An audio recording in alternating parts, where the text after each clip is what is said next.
प्रदूषण की real time information के लिए आज ही स्काईमेट AQI ऐप डाउनलोड करें और अपनों की सेहत का रखें ख्याल। नमस्कार, आप जुड़े हैं स्काईमेट वेदर से। मैं हूं देवेंद्र त्रिपाठी। आज 24 दिसंबर है। देश भर में पोस्ट मानसून सीजन में बारिश के आंकड़ों पर सबसे पहले नजर डालते हैं। 4% अधिक वर्षा हुई है समूचे भारत में पोस्ट मानसून सीजन में 1 अक्टूबर के बाद से 24 दिसंबर के बीच, जबकि दक्षिण भारत के क्षेत्रों में सामान्य से 17% ऊपर बारिश का आंकड़ा है, क्योंकि यहां पर इस बार नॉर्थ ईस्ट मानसून का प्रदर्शन का जो टाइम स्पैन है यानी ड्यूरेशन है बहुत अच्छा तो नहीं रहा, लेकिन कुछ समय के दौरान काफी अच्छी वर्षा रिकॉर्ड की गई। अक्टूबर के आखिर में और उसके बाद नवंबर में काफी अच्छे मौसमी सिस्टम बंगाल की खाड़ी में उठे, जिसकी वजह से दक्षिणी प्रायद्वीपीय भारत में कई जगहों पर दक्षिणी आंतरिक कर्नाटक और तमिलनाडु, केरल, आंध्र प्रदेश, इन सभी भागों में सामान्य से अधिक वर्षा रिकॉर्ड की गई है। और यही कारण है कि यहां पर 17% ऊपर पहुंचा है बारिश का आंकड़ा। केरल और लक्षद्वीप ये दो क्षेत्र मात्र ऐसे हैं दक्षिणी प्रायद्वीपीय भारत में जहां पर सामान्य से कम वर्षा दर्ज की गई है। बाकी सभी क्षेत्रों में सामान्य से अधिक बारिश हुई है। मध्य भारत के क्षेत्रों में इस दौरान सामान्य से 14% से ज्यादा वर्षा हुई है। एक के बाद एक कई बारिश के स्पेल आए, जिसकी वजह से कभी ओडिशा, छत्तीसगढ़ में तो कभी मध्य प्रदेश और महाराष्ट्र में, साथ ही साथ गुजरात में कुछ इलाकों में अच्छी वर्षा की गतिविधियां दर्ज की गई इस पोस्ट मानसून सीजन में। यही कारण है कि यहां पर अभी भी बारिश सामान्य से 14% ऊपर बनी हुई है। हालांकि मध्य प्रदेश, महाराष्ट्र का विदर्भ क्षेत्र, गुजरात का ये पूर्वी इलाका, ये ऐसे क्षेत्र हैं जहां पर सामान्य से कम वर्षा हुई है। ओडिशा, छत्तीसगढ़ में सामान्य से ज्यादा बारिश हुई है। महाराष्ट्र के मराठवाड़ा, मध्य महाराष्ट्र और कोंकण गोवा में बारिश ज्यादा हुई है। साथ ही साथ सौराष्ट्र और कच्छ क्षेत्र में सामान्य से अधिक वर्षा की गतिविधियां देखने को मिली हैं। उत्तर भारत की तरफ चलें तो इस समय कोई भी राज्य ऐसा नहीं है, जम्मू कश्मीर से लेकर दिल्ली, NCR, उत्तर प्रदेश और राजस्थान तक, जहां पर सामान्य से अधिक वर्षा हुई हो। यहां पर बारिश में कमी अब बढ़ते हुए 33% पर पहुंच गई है। पूर्वी और पूर्वोत्तर क्षेत्रों में सामान्य से 12% की कमी यहां पर औसत वर्षा में बनी हुई है इस पोस्ट मानसून सीजन में।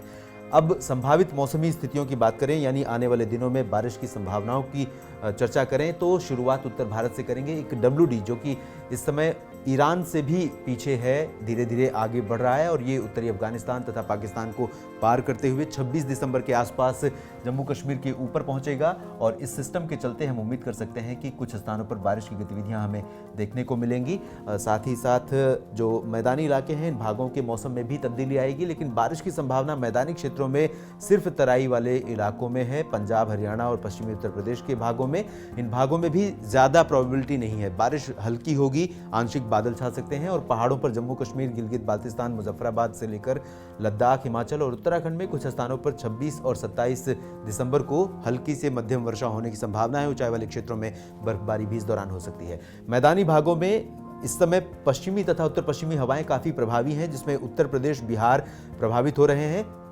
राजस्थान, पंजाब, हरियाणा पर हवाओं के रुख में धीरे धीरे तब्दीली आ रही है, लेकिन न्यूनतम तापमान अभी भी इन तीनों राज्यों में कई जगहों पर सामान्य से नीचे बना हुआ है, जबकि दिन का तापमान ज्यादातर जगहों पर सामान्य के काफी करीब पहुंच गया है। कुछ स्थानों पर सामान्य के आसपास रिकॉर्ड किया जा रहा है और पूर्वी तथा पूर्वोत्तर भारत के ये जो इलाके हैं, इन भागों में सामान्य से नीचे ही तापमान है। कोहरा भी घना हो रहा है और यही स्थिति अगले 2-3 दिनों तक हमें संभावित है, यहाँ पर नजर आ रही है। इन भागों में कई जगहों पर घना कोहरा इसी तरह से बने रहने की संभावना है। मध्य भारत के भागों में गर्मी बढ़ सकती है। गर्मी इसलिए बढ़ेगी क्योंकि न्यूनतम तापमान यहाँ पर पहले से ही जो गिरा हुआ था उसमें बढ़ोतरी दर्ज की गई है और अब ओडिशा, छत्तीसगढ़, महाराष्ट्र, गुजरात, इन सभी भागों में पूर्वी हवाएं चल रही हैं।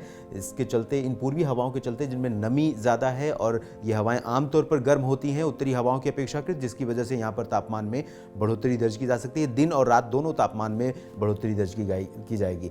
दक्षिण भारत के क्षेत्रों में बारिश की संभावना सिर्फ केरल और इससे सटे तटीय कर्नाटक के कुछ भागों में आगामी 24 घंटों के दौरान है। उसके बाद यहां पर भी मौसम साफ हो जाएगा और अगले 3-4 दिनों तक कुल मिलाकर कह सकते हैं कि तेलंगाना से लेकर आंध्र प्रदेश, कर्नाटक, तमिलनाडु, पुदुचेरी, लक्षद्वीप, केरल, अंडमान व निकोबार द्वीप समूह, इन सभी भागों में कोई विशेष मौसमी हलचल अपेक्षित नहीं है। ज्यादातर जगहों पर मौसम मुख्यतः साफ और शुष्क बने रहने की संभावना है। तो ये स्पेल भी जो इस समय बारिश हो रही है इन दोनों सर्कुलेशन के चलते, वो भी आखिरी स्पेल हो सकता है इस साल के नॉर्थ ईस्ट मानसून का, यानी मिनी मानसून का, जो कि दक्षिण भारत के क्षेत्रों में मुख्यतः बारिश देता है। इस बुलेटिन में अभी इतना ही। आप जुड़े रहिए स्काईमेट वेदर के साथ। हमें सोशल मीडिया पर लगातार फॉलो करते रहिए और अपनी क्वेरीज, अपने सवाल, अपनी प्रतिक्रियाएं हम पर प्रेषित करते रहिए, ताकि हम उसके अनुसार मौसम पूर्वानुमान से आपको अवगत कराते रहें। धन्यवाद। मौसम से जुड़ी जानकारी और लाइव मौसम खबरों के लिए हमारे YouTube चैनल को सब्सक्राइब करें और बेल आइकॉन दबाकर हर अपडेट पर रखें नजर।